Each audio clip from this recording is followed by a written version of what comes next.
হরে কৃষ্ণ দর্শক বন্ধুরা, আশা করছি আপনারা সকলেই রাধা মাধবের কৃপায় ভালো আছেন। আজ আমরা মহাভারতের আদি পর্ব সম্ভব পর্ব অধ্যায়ের শেষ অধ্যায় পাঠ করব। আজকের পর্ব হচ্ছে দ্রুপদের পরাজয় এবং দ্রোণের প্রতিশোধ। এছাড়াও ধৃতরাষ্ট্রের ঈর্ষার সম্পর্কও আমরা জানব। আসুন তবে শুরু করা যাক। দ্রোণাচার্য শিষ্যগণকে বললেন, তোমাদের শিক্ষা শেষ হয়েছে, এখন আমার দক্ষিণা চাই। তোমরা যুদ্ধ করে পাঞ্চাল রাজ দ্রুপদকে জীবন্ত ধরে নিয়ে এসো, তাই শ্রেষ্ঠ গুরু দক্ষিণা। রাজকুমারগণ সম্মত হলেন এবং দ্রোণকে সঙ্গে নিয়ে সসৈন্য পাঞ্চাল রাজ্য আক্রমণ করলেন। দ্রুপদ রাজা ও তার ভাতৃগণ রথারোহণে এসে কৌরবগণের প্রতি শরবর্ষণ করতে লাগলেন। দুর্যোধন প্রভৃতির দর্প দেখে অর্জুন দ্রোণকে বললেন, ওরা দ্রুপদকে বন্দি করতে পারবে না, ওরা আগে নিজেদের বিক্রম দেখাক, তারপর আমরা যুদ্ধে নামব। এই বলে তিনি নগর থেকে অর্ধক্রোশ দূরে ভ্রাতাদের সঙ্গে অপেক্ষা করতে লাগলেন। দ্রুপদের বাণ বর্ষণে দুর্যোধনাদি ব্যতিব্যস্ত হলেন। তাদের সৈন্যের ওপর নগরবাসী বালক বৃদ্ধ সকলে মিলে মুষল ও যষ্টি বর্ষণ করতে লাগল। কৌরবদের আর্তরব শুনে যুধিষ্ঠিরকে এবং তার ভ্রাতারা বললেন, আপনি যুদ্ধ করবেন না।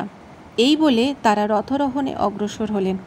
ভীম কৃতান্তের ন্যায় গদাহস্তে ধাবিত হয়ে পাঞ্চাল রাজের গজসৈন্য অশ্বরথ প্রভৃতি ধ্বংস করতে লাগলেন। তারপর অর্জুনের সঙ্গে দ্রুপদ ও তার ভ্রাতা সত্যজিতের ভীষণ যুদ্ধ হল।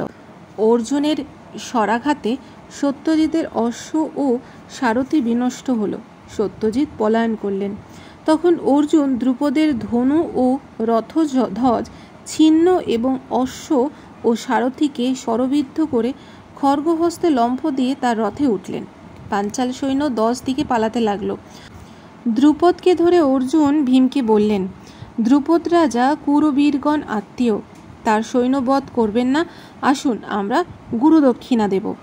কুমারগণ দ্রুপদ আর তার আমত্তুকে ধরে এনে দ্রোণকে দক্ষিণাস্বরূপ উপহার দিলেন। দ্রোণ বললেন, দ্রুপদ, আমি তোমার রাষ্ট্র দলিত করে রাজপুরী অধিকার করেছি, তোমার জীবনও শত্রুর অধীন। এখন পূর্বের বন্ধুত্ব স্মরণ করে কি চাও তা বলো। তারপর দ্রোণ সহাস্যে বললেন, বীর, প্রাণের ভয় করো না, আমরা ক্ষমাশীল ব্রাহ্মণ। তুমি বাল্যকালে আমার সঙ্গে খেলেছিলে, সেজন্য তোমার প্রতি আমার স্নেহ আছে। অরাজা রাজার সখা হতে পারে না, তোমাকে আমি অর্ধ রাজ্য দিচ্ছি, যদি ইচ্ছা করো তবে আমাকে সখা মনে করতে পারো।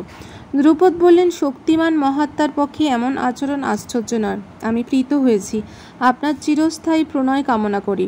তখন দ্রোণাচার্য তুষ্ট হয়ে দ্রুপদকে মুক্তি দিলেন। গঙ্গার দক্ষিণে চর্মবন্তী নদীর পর্যন্ত দেশ দ্রুপদের অধিকার রইল এবং দ্রোণাচার্য গঙ্গার উত্তরে অহিচ্ছত্র দেশ পেলেন।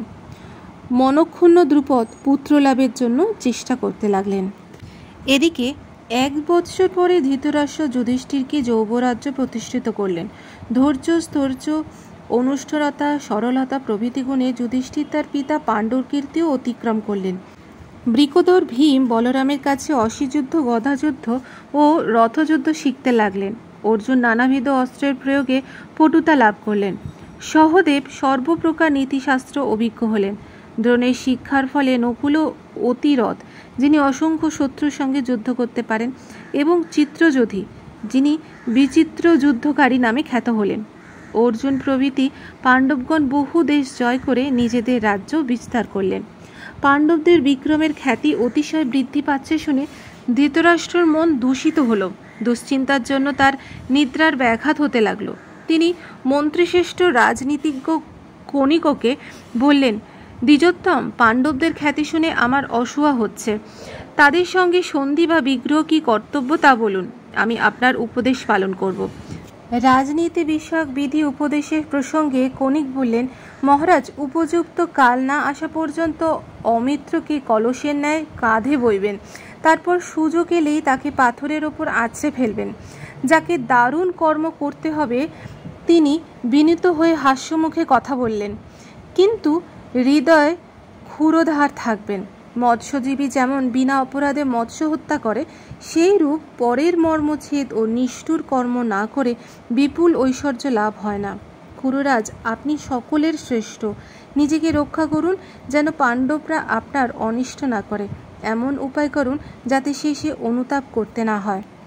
তাহলে দর্শক বন্ধুরা, এই ছিল আমাদের মহাভারত আদি পর্বের সম্ভব পর্বোধ্যায় শেষ পর্ব। আগামী পর্বে আপনাদের সাথে আবার দেখা হবে একটি নতুন অধ্যায় নিয়ে। আপনারা ভালো থাকুন, সুস্থ থাকুন। রাধে রাধে।